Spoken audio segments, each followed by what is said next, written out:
राम राम जी सारा ने स्वागत है आप सभी का आपके अपने यूट्यूब चैनल ज्ञान क्रांति NH44 में। कहानी है अमित नाम के एक ड्राइवर की। अमित एक टैक्सी ड्राइवर है। वह हर रोज़ अपनी गाड़ी सवारियां ढोने के लिए स्टैंड पर लगाता है।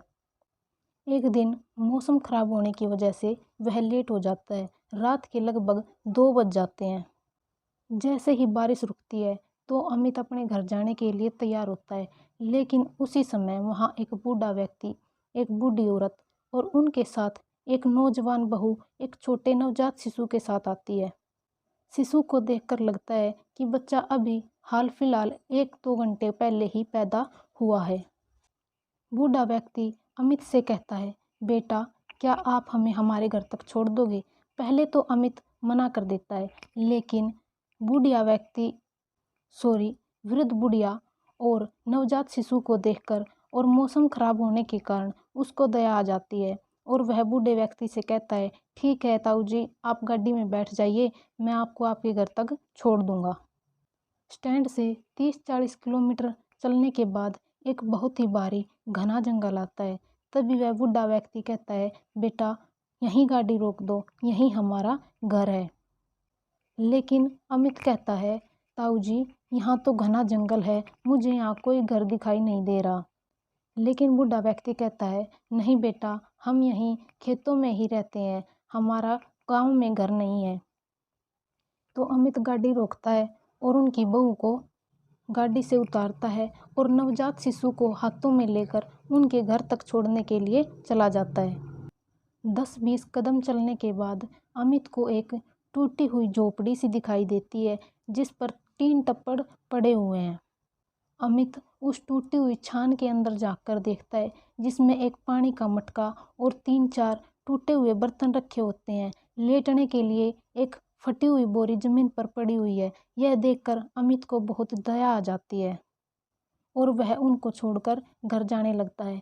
तब भी बूढ़ा व्यक्ति कहता है, बेटा अपने किराए के पैसे लेकर जाना। लेकिन उनकी इतनी गरीबी को देखकर अमित कहता है, नहीं नहीं ताऊ जी, रहने दो, मुझे पैसों की ज़रूरत नहीं है। लेकिन बूढ़ा व्यक्ति किराया देने के लिए जिद करता है और कहता है, नहीं नहीं बेटा, आपको पैसे तो लेने ही पड़ेंगे। तो अमित कहता है, नहीं नहीं ताऊ जी, जो पैसे आप मुझे देना चाहते हैं उन पैसों का आप इस छोटे नवजात शिशु के लिए कुछ ले आना और इसके 1-2 कपड़े ले आना। अमित की ऐसी बातें सुनकर बूढ़ा व्यक्ति कहता है, ठीक है बेटा, अगर तुम पैसे नहीं लेते तो जो बात तुम्हारे मन में हो, जो तुम मांगना चाहते हो, मुझसे मांग सकते हो। अमित उनकी तरफ देखता है और सोचता है कि इनके पास खुद रहने के लिए घर नहीं है, ये मुझे क्या देंगे, मैं इनसे क्या मांगूं। तो अमित कुछ नहीं कहता।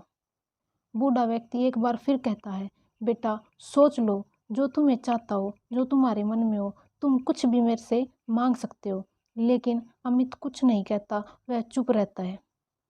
अमित के कुछ भी न बोलने पर बूढ़ा व्यक्ति कहता है, बेटा जाओ, आज से मैं तुम्हें वरदान देता हूँ, आज के बाद जीवन में जब तक तुम गाड़ी चलाओगे तुम्हारी गाड़ी का कभी तेल खत्म नहीं होगा। बूढ़े व्यक्ति की इतनी बात सुनकर अमित वहाँ से चुपचाप गाड़ी लेकर अपने घर आ जाता है। अमित अगले दिन फिर सुबह गाड़ी लेकर जाता है और पूरा दिन गाड़ी चलाता है, लेकिन गाड़ी का तेल खत्म नहीं हुआ। वह बार बार गाड़ी का तेल चेक करता है, लेकिन हर बार उसकी जो टंकी है वो फुल उसको भरी हुई मिलती है।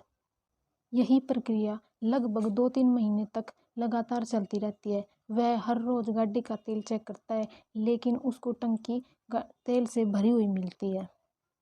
अमित इस बात से बहुत असमंजस में पड़ जाता है और एक दिन वह सोचता है कि आज तो मुझे उन बूढ़े दंपत्ति से मिलना ही है। वह उनसे मिलने के लिए उसी जगह पर जाता है जहाँ वह उस दिन उनको छोड़कर आया था। लेकिन वहाँ कोई घर या झोपड़ी नहीं, बल्कि बहुत भारी जंगल और पास में ही शमशान घाट दिखाई देता है। वह थोड़ी आगे चलता है। आगे चलने के बाद उसे एक बस्ती दिखाई देती है और वह बस्ती में जाकर लोगों से पूछने लगता है। अमित बस्ती वालों को बताता है कि थोड़े दिन पहले उसने यहाँ एक बूढ़े दंपति और बहू को उनके घर में छोड़ा था। अब वो कहाँ रहते हैं, क्या आप उनका पता बता सकते हैं? लेकिन ये बात सुनकर बस्ती वाले भौचक्के रह जाते हैं और अमित को कहते हैं, नहीं नहीं बेटा, यह तुम्हारा भ्रम है, यहाँ तो कई सालों से कोई नहीं रहता।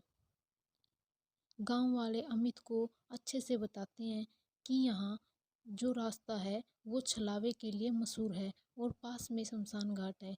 यहाँ से जाने वाले राहगीरों के साथ अनेक प्रकार की ऐसी घटनाएं होती हैं, या तो उनकी मौत हो जाती है या फिर वो कभी इस रास्ते से दोबारा नहीं आते।